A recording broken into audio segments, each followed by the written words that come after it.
Hello, welcome or welcome back to Heretic Owl Tarot. My name is Liz and I will be guiding you on this journey. We have a couple decks and as always, we're going to ask for consent from the deck that we're going to use for these readings because, we want to be sure that the deck even has a message, that it has the energy to give us a message. So I basically just shuffle until a yes or a no card comes out. And this is a deck that I was looking for. And it was like way in the back of this one shelf that I have all of my decks on that I've been kind of transferring to this other shelf. Anyway, in the process of finding it, a couple other decks went flying. So that was fun. I'm like, I know I'm not going through all of this just for you to say no to me. So, which it has the freedom to do. So, anyway, I was like, what am I talking about? I've been kind of doing a little disclaimer at the beginning, just so we're all on the same page. We have the star. That's a yes card. Okay, good. So, we'll save these two decks for another time. So yeah, disclaimers. I'm not a psychic. I'm certainly not claiming to be, but I know these cards and my intention is to give you the message as it is coming through on the card and as it's coming through for me. I always set the intention for the message to come through me, not from me.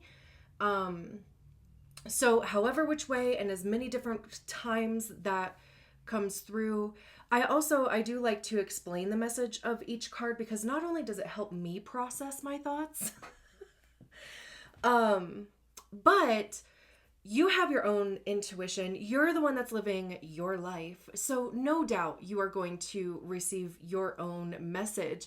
Now, of course, be discerning. Don't try to fit a small peg into a round hole. Really listen to that distant voice, not the loud one, not that loud one that most of us have, but the one for me, it's always like off to the right back of my head. And, it's literally, it's like just, it's neutral. It's confident. It's like, it's free of, ego, emotion, all the things, right? So that is the voice that we want to tap into, even if we sometimes don't like what it is saying. Of course, if you haven't already, I would absolutely adore you. Well, I adore you anyway, but I would adore you even more if you subscribe to my channel. Truly, it is an energy exchange. And of course it helps me grow. So it's, just this circle of, growth, because hopefully these messages are affirming or confirming for you, because sometimes too, we just need to have confirmation or affirmation that what we think is going on is actually going on. And that way it frees up the mind space. It frees up our energetic space to be able to focus on the next thing. And truly, I do think that at least the messages that I give are more so along those lines, so that you can be like, oh, okay, that is actually happening. So what's next, right? Like, what do I want to do with this? What can I now focus my time, my energy, my everything on, instead of like staying in this this loop of, is this happening or no? And with all that being said, I know I also didn't get around to the human design profile readings last time around. Life, we roll with it. So hopefully I'll be able to get around to those this time, because I'm sure those were missed. And okay, let's get into the reading. Great. So this is a reading. Did I start this? Is it Hello? Okay. I can't see the thing, the screen. Anyway, okay, so hi. This is a reading for Capricorn, wherever Capricorn is in your chart. I hope you're all doing well. Let's see what message awaits you.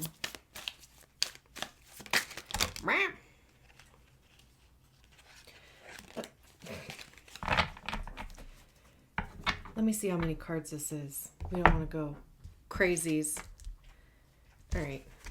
Right? Okay. The Emperor. King of Pentacles. Five of Pentacles is so the only time I have seen the King of Pentacles has also been with the Five of Pentacles. Six of Cups. Three of Pentacles. Knight of Cups at the bottom of the deck. Two of Cups. Knight of Swords. Three of something. Cups. Okay, let me make sure that like everything is visible. Okay, looks like it. Let me just kind of see it well here. I don't like we usually talk about the bottom of the deck for some reason. I feel like we don't need to, but we'll see how it goes. That's interesting. Yeah,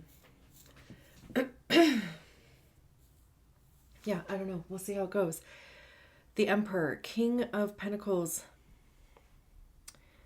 Five of Pentacles, Six of Cups, Three of Pentacles. I keep feeling worth, like a lot of stuff maybe coming up around worth, your own worth, of course, because over here we focus on you. But the Emperor is Aries. Saturn just went into Aries too. So, I mean, you guys are ruled by Saturn. So, wherever Saturn would be, that too, wherever Aries would be in your chart, there could be some things coming up for you regarding the themes of, that house. It doesn't have to, but it is interesting that your ruling planet just went into Aries. The Emperor is the first card that came out. Aries is ruled by Mars, which is in Leo right now. The Emperor is also like father figure. Or even just that type of authority that we like associate with father figure. I mean, of course, there could be something going on or something coming up for you surrounding your father or father figure or guardian. Or again, some sort of other representation with that. But it is the divine masculine, the energy, not necessarily the gender. So when we think masculine, we think initiating, go-getting, protecting, right? Like hunting, strength too. Because then, like I'm sitting here and I'm like, what would be qualities of like healthy masculine? Because I'm sure you've probably seen things about toxic masculinity, even like patriarchy, right? Like all of that stuff. But I'm sitting here like thinking, and this has also even just come up in like this other group or community that I attended a women's circle a couple weeks ago, and like we were calling out words that we associate with either masculinity or like patriarchal, you know, things. And so like those words came up, audacity came up, discipline, what else? Provider, which I don't know, like honestly, like all those words seem so, I don't know. I don't know how you feel about, like, I'm going to go off on a tangent here for a second, but I do feel like the masculine does need to be reimagined. I think the feminine is going through a collective reimagining also because, I mean, we have more rights than our mothers, our grandmothers. I'm an elder millennial. Like Gen X millennials, like, my mom,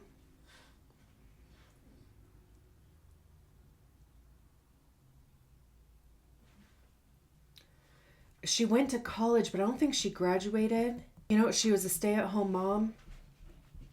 I mean, women couldn't have bank accounts or get approved for business loans until like the 80s and the 90s. Like we just, there is a shift or again, like a reimagining, an evolution, ascension with the feminine. And I think the masculine is just kind of struggling.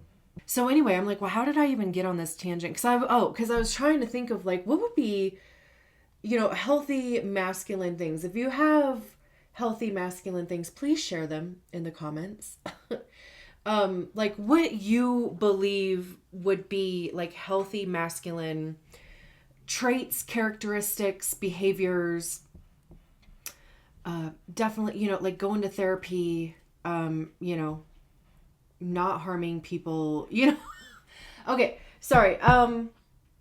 But like what was going through my head is, because when I was like thinking about the dance between feminine energy and masculine energy, and again, I am not necessarily talking gender here.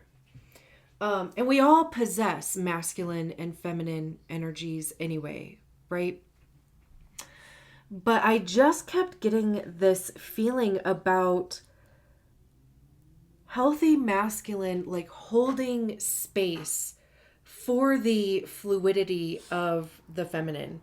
Like being a container, being able to contain that, or which would take a lot of strength, a lot of maybe discipline, protecting that as well, which would be, protecting the emotions, the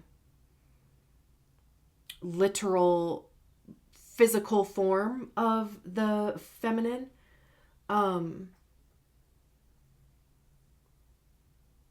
But also even to like doing that for other masculine energy. I don't know. Anyway, thanks. Thanks for going on that tangent with me. It's interesting that any of this shit is coming up with the Emperor, because I have never been kind of taken down that road. So it's, it's interesting that is coming up, because I have, and, like I said, worth was coming up in the beginning as far as like what this is about. And maybe no matter, what you identify with, maybe there is something on the masculine side of you that you are exploring, unpacking, healing, working with, right? I mean, even just figuring out what your own masculine energy is. How does it come through for you? How do you work with it? Maybe even, developing a discipline practice. It's interesting that both of these two cards that start us off here, they both have antlers or horns, like this is kind of like the ram's horn with Aries, and then the King of Pentacles has antlers also. I do want to see what the book is saying with the Emperor. Masculinity, stability, fearlessness, passion. The Emperor stands tall and overlooks his realm.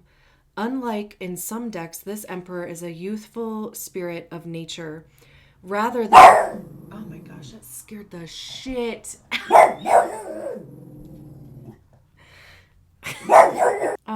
Okay, sorry. Unlike in some decks, this Emperor is a youthful spirit of nature rather than a stern, bearded patriarch.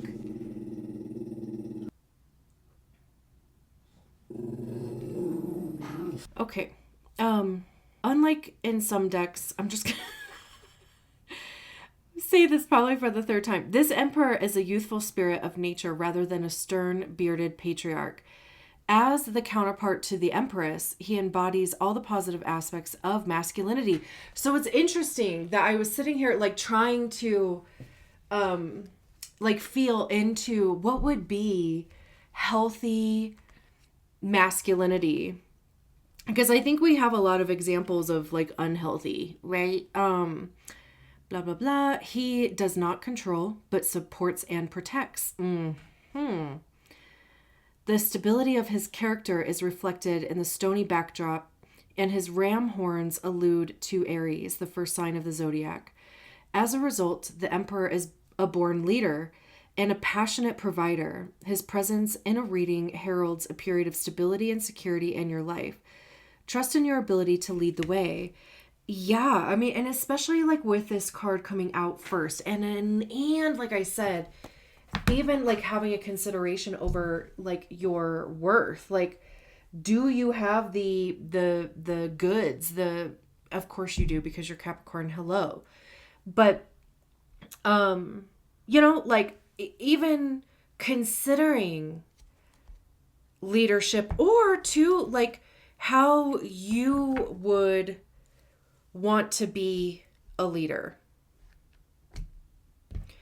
Like, again, we all have a lot of examples of leadership, and it's, it's one thing to draw inspiration from, but truly, like, as with anything, you can make it your own. You don't have to duplicate, mimic, some other style of leadership. But again, if you are inspired by a certain type of leadership, and maybe too, if that's like, the struggle is that maybe that doesn't look the same as traditional types of leadership, and you're like, I don't know if people would get down with that.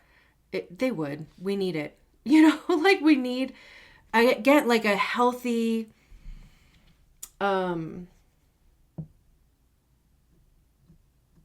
centered, even like expansive, like, not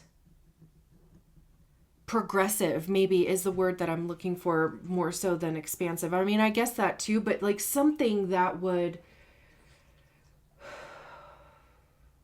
move people forward.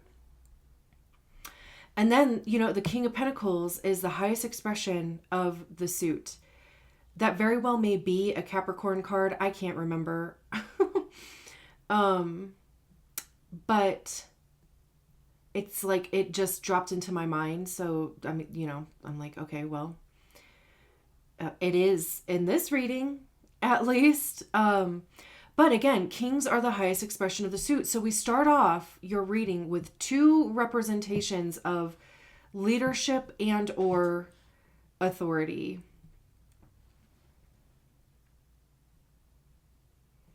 It's said that the Emperor is basically all of the kings combined. And, of course, the Empress would be all of the queens combined. So this one focus happens to be on Pentacles, which does have to do with our money, how we get it, how we save it, how we spend it.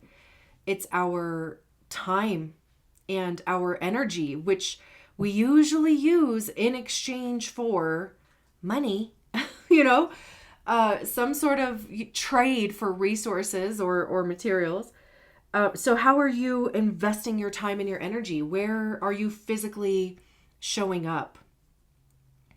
It's your physical body. Literally anything that you place worth and value on, anything tangible. This specific King of Pentacles, though, they have all of these like gems and jewelry and expensive looking things hanging off of their antlers. And the book talks about greed, and maybe even like showing off in a not so great way. So that's not generally, like the King of Pentacles generally talks about success, right? Because again, it is the highest expression of the suit. So it is reaching a level of success. Kings, of course, oversee a kingdom. People do look to them for guidance, for protection, for resources and materials, especially when we're talking about the King of Pentacles. So this could even be a promotion.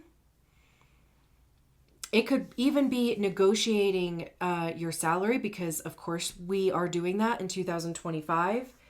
We're not just taking the first offer, right? No, like you have all this experience, all these skills, maybe connections. I'm going to need more than that, and not backing down.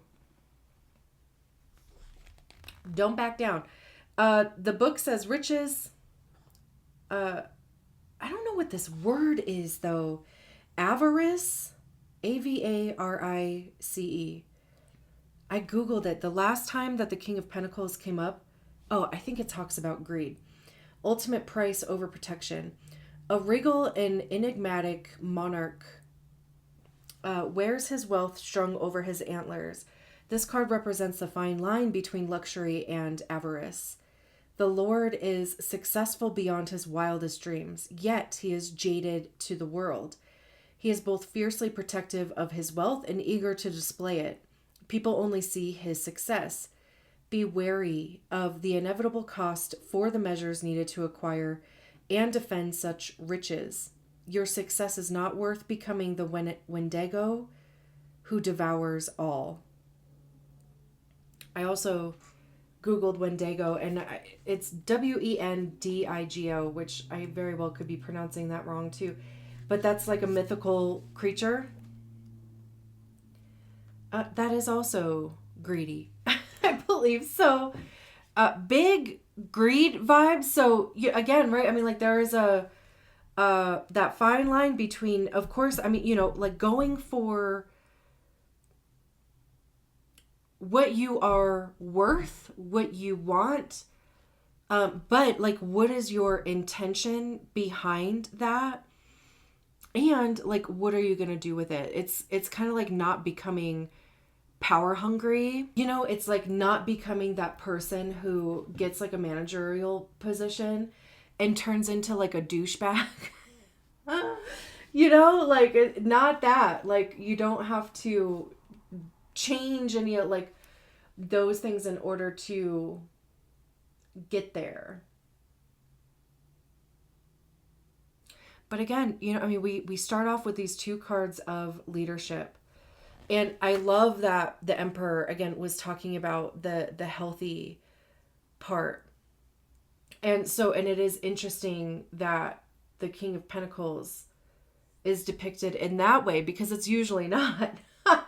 So both of these cards, right, like are in this deck anyway, which is why I love reading guidebooks. I love reading other people's perspectives of literally anything.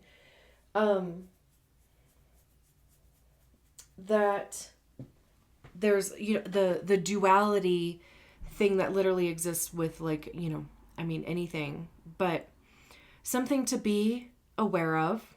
It's interesting too that we have the Five of Pentacles in the middle, like literally in the middle of the reading, because the Five of Pentacles talks about lack, scarcity, being left out in the cold. These people are like trudging through the snow here.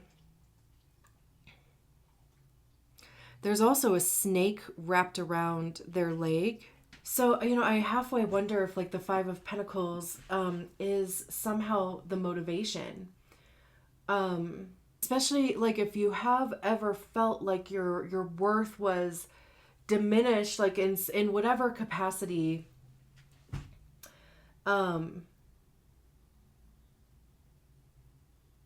was, not being seen, not being heard, fear, doubt, anxiety, any of those things that put you in a position of, again, just feeling left out, feeling stripped of, and even like keeping yourself small, right? Like preventing yourself from moving forward or going for something. The book says, a woman who is stripped of her clothing and her pride passes a snowy church with an asp, directing her onwards. The Five of Coins warns against pride. Idealism or vanity may have caused you to turn your shoulder to those who would help you. Though this is represented as a luminous window of a church, it is not necessarily religion that will guide your way. Family or friends might be offering you financial or emotional help. Accept it. The repercussions you fear are imagined, for if you meet generosity with gratitude, everything will thrive. Oh, everyone will thrive. Everyone and everything will thrive. How interesting is that now? Huh. This is why I love tarot. Because, again, right? I mean, we have the first card, the Emperor, talking about healthy masculine practices. Again, however you identify, just that masculine part of us supports and protects stability, which is, I feel like, is a big like buzzword for Capricorn.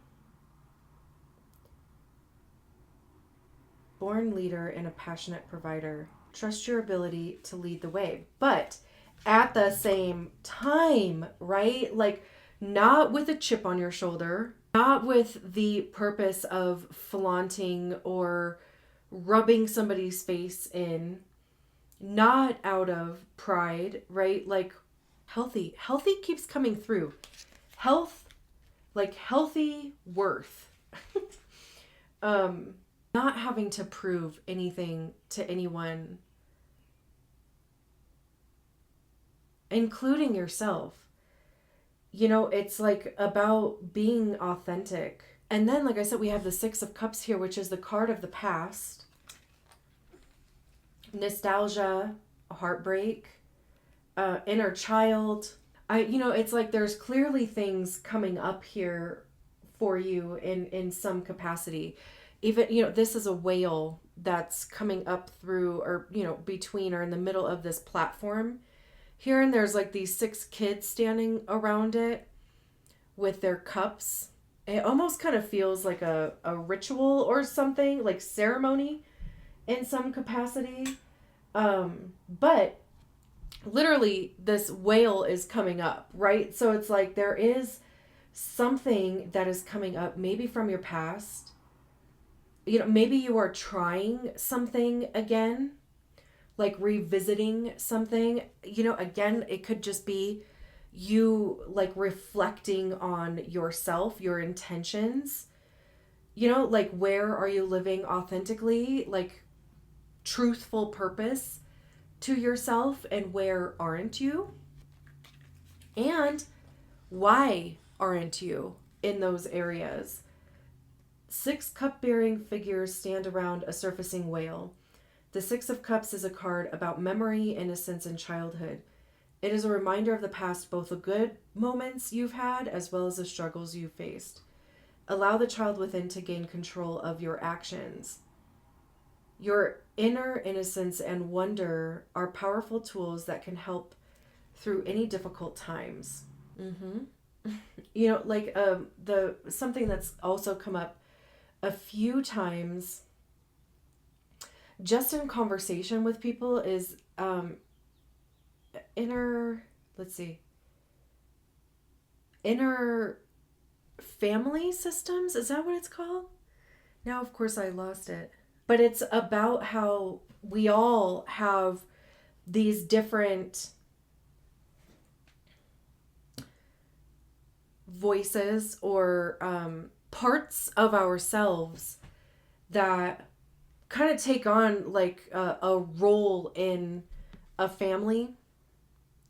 But it's all, you know, like your own stuff, maybe through the voice of a masculine figure, or again, you know, we were talking about that father figure, some authority leader, you know, something along those lines. And the purpose of that therapy is to help you, number one, identify those different parts of yourself. You know, like what is their messaging too? Like what is their role in your day-to-day life, like your ego? And how to work with or like work through those different parts of yourself. So yeah, you know, like some old shit might be coming up for you. The Three of Pentacles talks about collaborating with others, working with others. It's almost like a group project, which is interesting that there's like 6 figures on the, of course, the 6 of Cups. There's usually 2 people on the 6 of Cups. So it's interesting that there are just multiple people. And then the card next to it is the card that talks about working with others.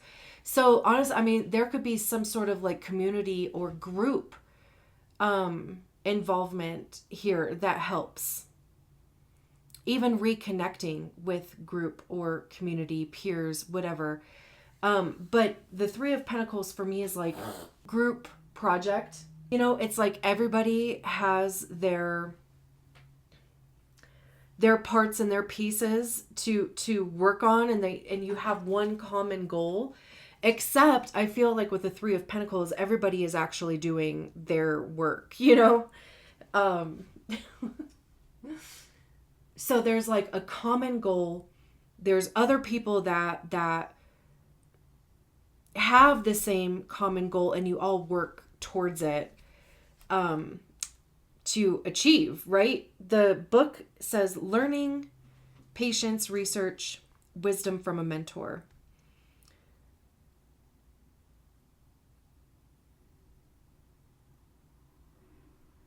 An ingenue learns about an ancient fairy temple in the swamp. Her teacher is a golden frog. When this card appears, it is time to dedicate yourself to learning, for it is the card of the apprentice. A teacher or mentor will play an important role in your life, and it's imperative to give them your full attention, as they have wisdom to impart. Focus on your studies, as they will yield rewards pertinent to all current aspects of your life. When a question is asked of the card, this answer means there is more to learn about the subject and more to consider. Do not make a decision without doing thorough research. Is there a golden frog? Oh yeah, there's a golden frog like sitting on her shoulder. Frogs might be a theme for you. How interesting, though, right? Like, we start over here, and maybe too, like you have just been approaching things as I don't need help from anybody, right? Like I got this. Like I'm the master of my life, my whatever, right? Like I don't need outside assistance. I know everything. And literally this reading is like, no, you need some help. You need some help to work through these things, which is, again, healthy.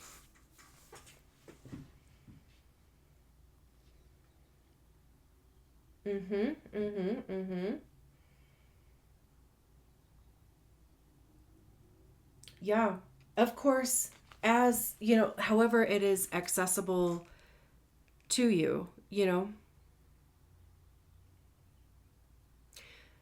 The Knight of Cups at the bottom of the deck actually talks about practical application, which is very like earthy. It says the knight sails in a floating boat with her face turned towards Ursa Major, the bear constellation, which is where the Great Dipper or the Big Dipper is, I believe. Yeah, the Big Dipper. The Knight of Cups often shows itself through an event or a person in your life. Typically, the Knight is a motivational wind or a sign of inspiration. Pay close attention to the messages your dreams may carry and delve into your creative passions. It is the time to uncover the wisdom of your subconscious and take lessons from the fantastic. However, be sure to apply them realistically. Even that, talking about the subconscious, right? Which is kind of very Six of Cups, too. It really does seem like what is coming up for you is unpacking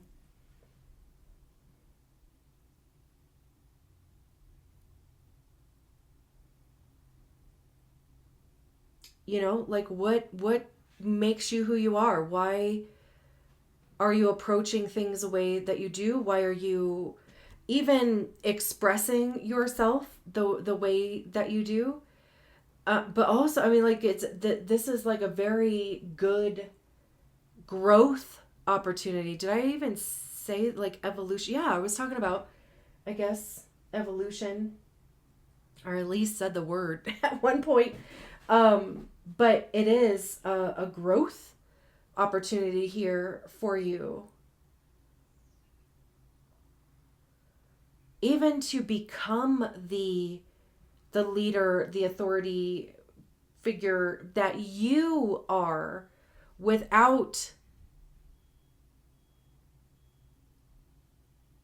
the other shit. And somebody's smoke alarms just started going off. So I'm going to go. I'm going to make sure something is not on fire somewhere. And thank you so much for allowing me to read your cards. I will talk to you soon. Bye.